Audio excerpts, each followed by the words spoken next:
Hello and welcome to VGC's immediate reaction to Summer Game Fest, the kickoff show, I suppose, Jeff's Friday night live stream live from the YouTube Theatre in LA. I'm joined by Andy Robinson and Chris Scullion of VGC and Chris Dring of the Jeff Games Keighley. Business. The game business. Game File? Game Discover. Who would win in a fight, you or Totillo? It's a good question. And we're about to find out. Please welcome Steve Totillo. That sizzling reportage is probably reflective of what we've got to chat about. The show is now done. Before we talk about it in any more detail, on the VGC 5-star scale, what would you give it, Chris String? 6. 6? Wow. Someone's getting a free meal tonight. Scullion? 2. Oh. Andy? 3. I would also go 3. Mainly because we're not going to do this in order of... My real answer's 4, by the way. Okay. That's insane. 3.5. Let's do headlines first. It's going to go slightly further down. Biggest game, Resident Evil 9, Resident Evil Requiem has been officially announced. There's a trailer. It looks like it's going to go more open world than first person. The beta does by having... More first person. Yeah. Even first personer. Yeah. They had your man, Johnny Resident Evil, there saying, oh, you have to wait a little bit longer for the next game. And not 30 seconds later, they're like, here it is, the next game, Resident Evil Requiem. He wasn't lying. Interesting trailer. Looks like a bit of a tonal departure, Chris. What do you think of it? Yeah, well, to the extent that we didn't know it was Resident Evil for quite some time, and we knew it was Capcom. We're like, that looks like the RE engine at least. Capcom, like, was that, well, it can be Resident Evil. He blatantly told us 2 minutes ago this isn't Resident Evil. He wouldn't lie to us. As soon as I saw the destroyed city, what was it? And also, to be fair, the first ringing bell that rang to me was the name Ashcroft, and I'm trying to remember. I'm pretty sure Ashcroft is the surname of the main character, or one of the characters in Resident Evil Outbreak. He's one of the people that survived the Raccoon City. I don't know if that was her. She might have been a family member, but I was like, it's her daughter. is it? Well, God rest her mother. Yeah, it's a weird one. Like I'm up for it. Like obviously we're up You're for up it. for anything. Not a lot of the stuff that wasn't there, but, although some of the stuff I'm up for from that show, I know you're necessarily up for. But no, it was a good ending. It was a solid. It was a nice wee swerve to get us not because otherwise, as soon as if we hadn't had that thing before saying no Resi news for a little while yet, we would have said Resi as soon as it appeared. Yeah. So the fact that it got us guessing for a wee while, but no, it was a good ending. It hyped up some artificial hype in a show that, in my opinion, needed it. It was a lot of games, not big heavy hitters, Andy.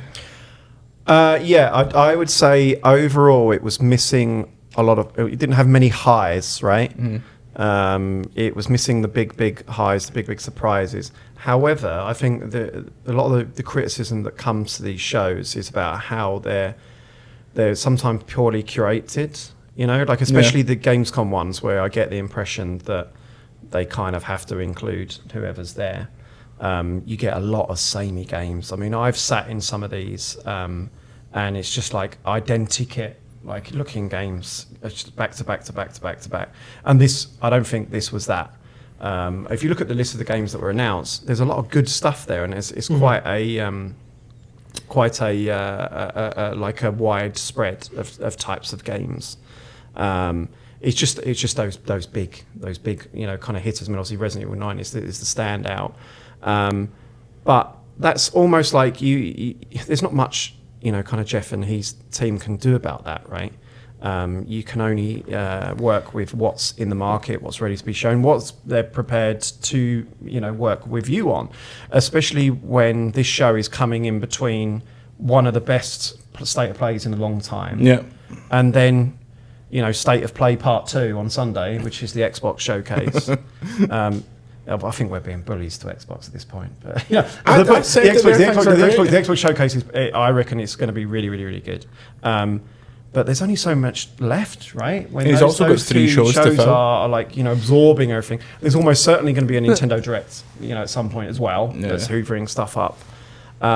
So that considered, I don't think I certainly wouldn't criticise the people involved. Usually, sometimes you get these. I mean, and look, and they're spread quite thin. I mean, Jeff and his team do 3 shows now, right? The Game Awards is undoubtedly the big one, the leader.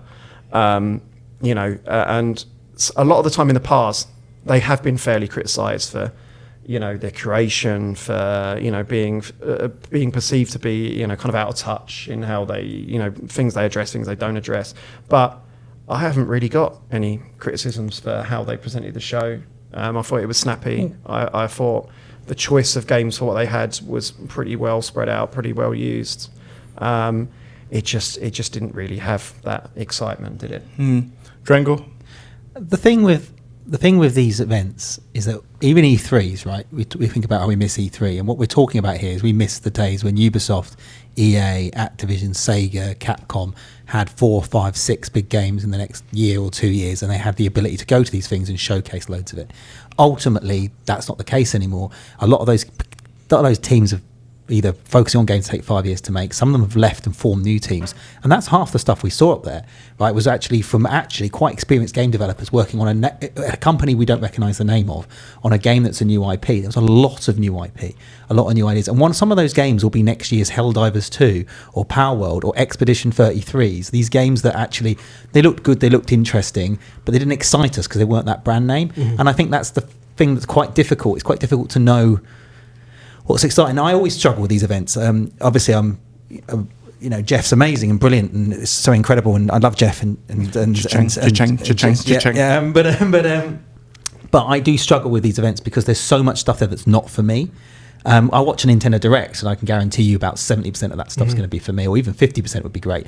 For that, the thing that I thought I'm getting that was Resident Evil. Yeah. All the other stuff, even the stuff that I thought looked good, or the Scott Pilgrims, the whatever the name of that game that isn't like a dragon. What's the? I literally forgot what it's called. The Sega game. Yeah. Yeah. It looked Stranger Than Heaven. I mean, it looked great, but I'm not getting that. There's a lot of that. I actually quite like look at that Sonic game. There was a lot of cool stuff in there that I'm not into. Yeah. And that's kind of the sort of problem. But that's how discoveries. That's how you discover things you perhaps wouldn't have thought of. I thought it was fine. I thought it was there was a few too many games of like people jumping in the air with sniper rifles in a colourful sci-fi setting that maybe this one's in the Wild West or this one's in the 70s and multiplayer style games. I don't think there's any room for many of them anymore. Yeah. But I enjoyed it. It was right. Scullion, they confirmed that all that crap is going to be in Sonic karting, and they also had a dig at Johnny Mario Kart. How did you feel about that? That seemed a little bit unnecessary, didn't it? Yeah, they confirmed most of the crap. The leaks were suggesting that SpongeBob was there as well, and that seems likely, but wasn't confirmed. That's the only thing they faked out of this whole leak. They're like, this will get them, SpongeBob. Wink, wink. People, there seems to be some people just won't accept karting games as a decent genre, but I'm up for that one. Like, especially because it's doing what I hoped the new Mario Kart would do, which is like a proper crossover stuff and make it like a Smash Brothers kart type thing. But it's crossovers with rubbish, though, right? I'm hoping there'll be better ones. I'm hoping this is the start of the like a new character every time there's some sort of new event. They'll announce a new character, although it's out fairly soon. Echo the Dolphin. Listen, see if you put a wee fishbowl with wheels. Give me your best Sega characters that could be in this. They've already got Johnny Persona, Johnny Like a Dragon, Alex Kidd, your man from Streets of Rage, Sonic. Axel.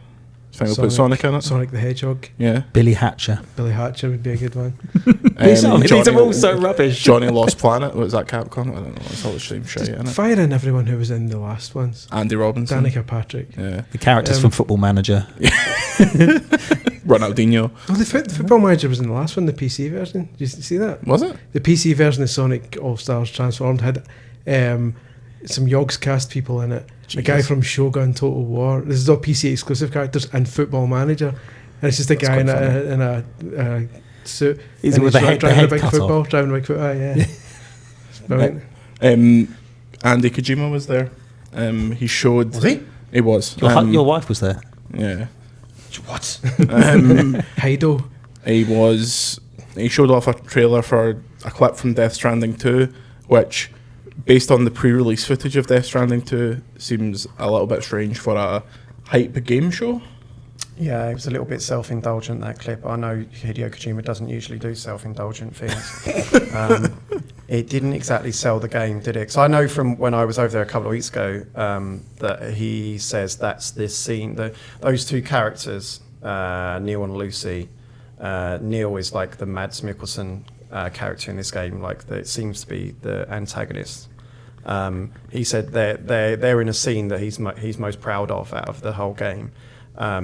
So you kind of get the strong impression that that's obviously come from him. We should show this clip, and he wants to be very serious and arty, but really, my best guess would be PlayStation would have been saying to him, could you just put something with some guns in it? I mean, the last game, the whole point of that, having someone who's played this game for 30 plus hours, the thing about this game is that it's got guns in it. Like it's very action orientated, unlike the last one. It's very much closer to a Metal Gear game, which is, wow, they should be shouting that from the hilltops, because everyone I say that to is delighted. And far more excited about it. Instead, we got to watch a minute and a half of a man speaking to his therapist. Yeah. Not the most blockbuster moment. A few other bits and pieces. New Scott Pilgrim game, that's cool. It's with Brian Lee O'Malley, who made the It reminds me of, like, there's a lot of instances now where it's like it's a game that would have been incredibly exciting about 7 years ago. Yeah, especially when it just came back after being delisted. Like, that would have been hype. But no, it was nice to see. Like, I love Scott Pilgrim. I love it less as I've gotten older. Like, I read it and I watched the film when I was like 15, and it's like that's the prime age to experience Scott Pilgrim as a piece of media. But yeah, I'll play that, Chris. I'll play it. I'm up for that.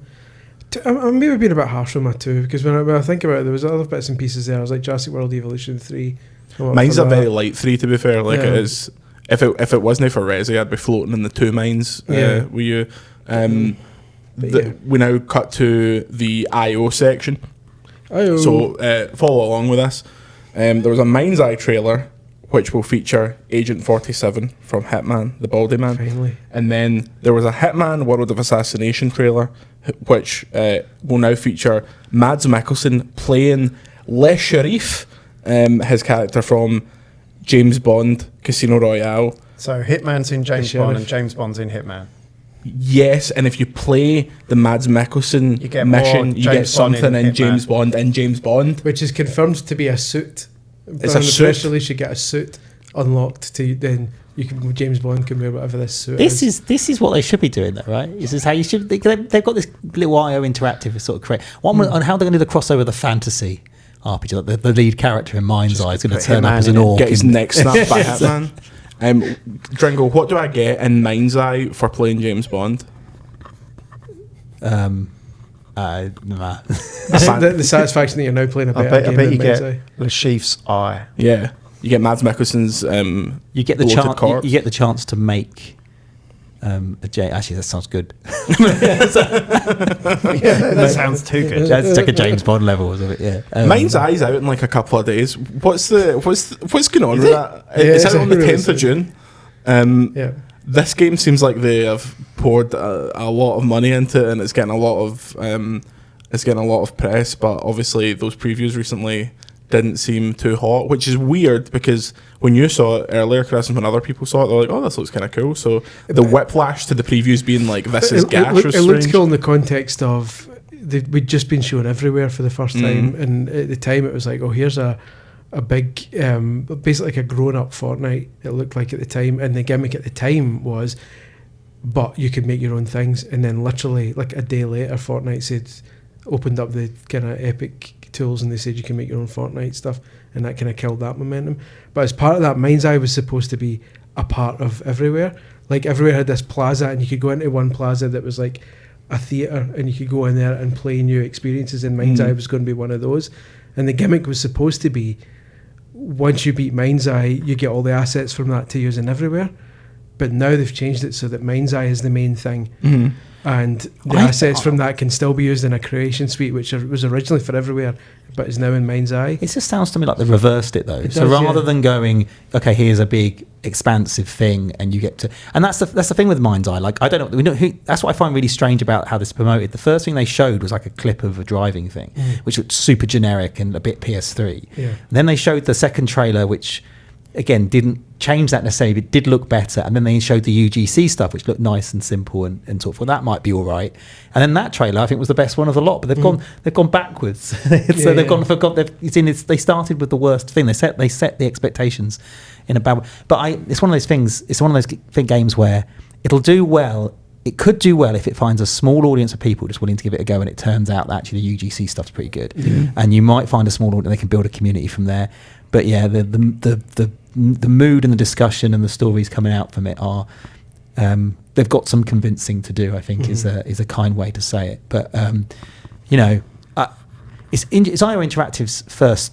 They're publishing this. Yeah. And they've only ever published a Hitman game before, so it's I guess it's a weird one because I was really up for it. If you go back through the VGC podcast history from about a year and a half, 2 years ago, you'll see me talking about Everywhere when we'd just seen it, and it seemed like a really cool idea. I'm like, if this is delivered the way they're selling it to us, this could be massive.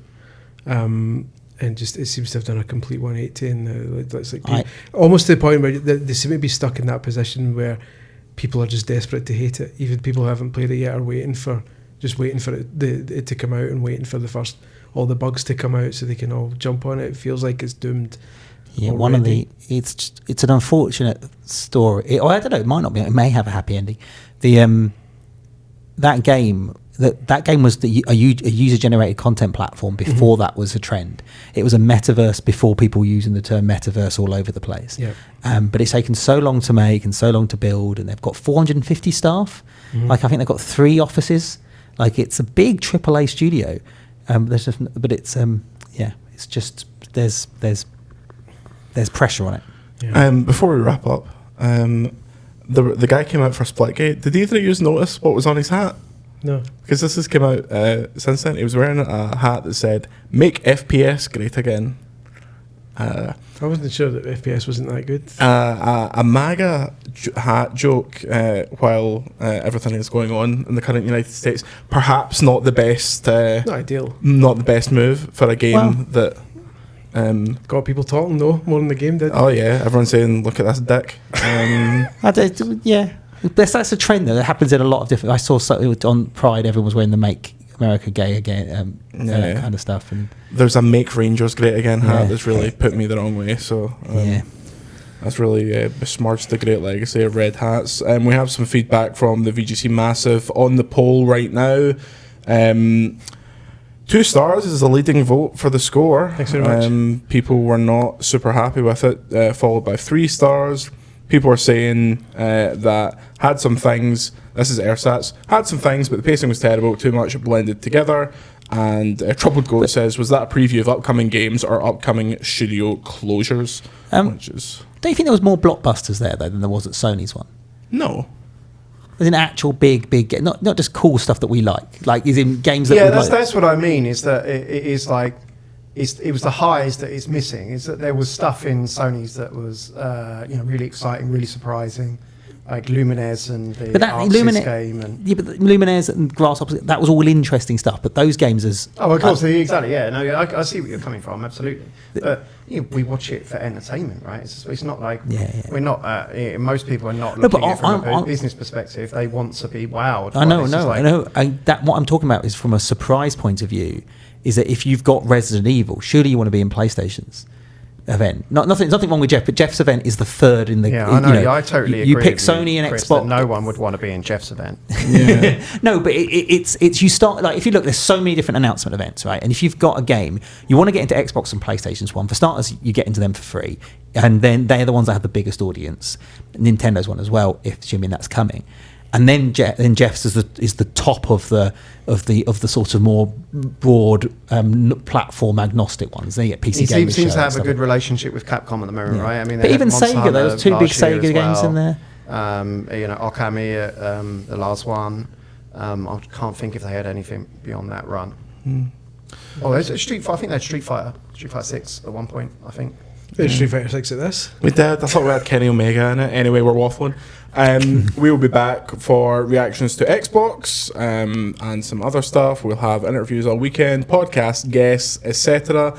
Now we're heading up to Hollywood to watch Chris Scullion fight Mads Mikkelsen. Until next We're time, going to give some free games out. So. I was just about to do my outro there.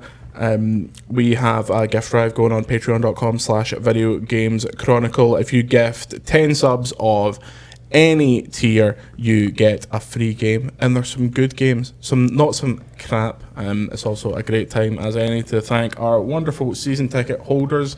We have Serkin Toto, we have Matt Huggins, Martin's Prime, Ryan Cabane, official VGC historian Sam Beggs, Serkin Toto, Ginger Jotun, BN12, Mark Edmonds, and the brand new season ticket holder, Tanner Santos. Our gifters are Cron, Sam B, Mark Edmonds, Matthew Campbell, and Lister. Thank you all for your incredible support. If you're listening to this, a new episode of Off Topic just went up on patreon.com/video games chronicle. It's our light-hearted nonsense podcast, which made me and Andy cry for like 10 minutes. So very highly recommended for those who need cheering up after that show.